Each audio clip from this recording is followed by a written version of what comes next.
अमरीकी सदर ने भारत को रूसी तेल की खरीदारी न रोकने पर एक बार फिर भारी टैरिफ लगाने की धमकी दे दी। सदर ट्रंप ने खबरदार किया है कि भारत को रूसी तेल पर फैसला करना होगा, वरना उस पर माशी दबाव बढ़ेगा। अमरीकी सदर ने यह भी बावर कराया कि नरेंद्र मोदी ने कहा था कि वो रूसी तेल नहीं खरीदेंगे।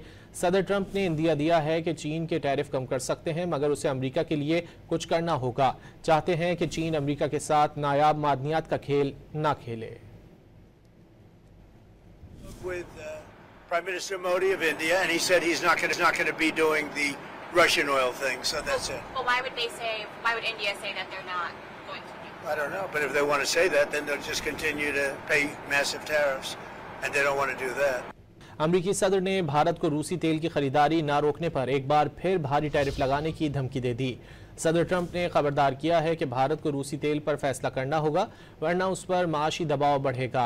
अमरीकी सदर ने यह भी बावर कराया कि नरेंद्र मोदी ने कहा था कि वो रूसी तेल नहीं खरीदेंगे।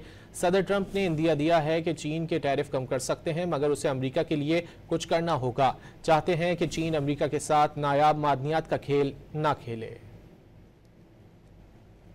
With Prime Minister Modi of India, and he said he's not going to be doing the Russian oil thing. So that's it. Well, why would India say that they're not going to do? I don't know, but if they want to say that, then they'll just continue to pay massive tariffs, and they don't want to do that.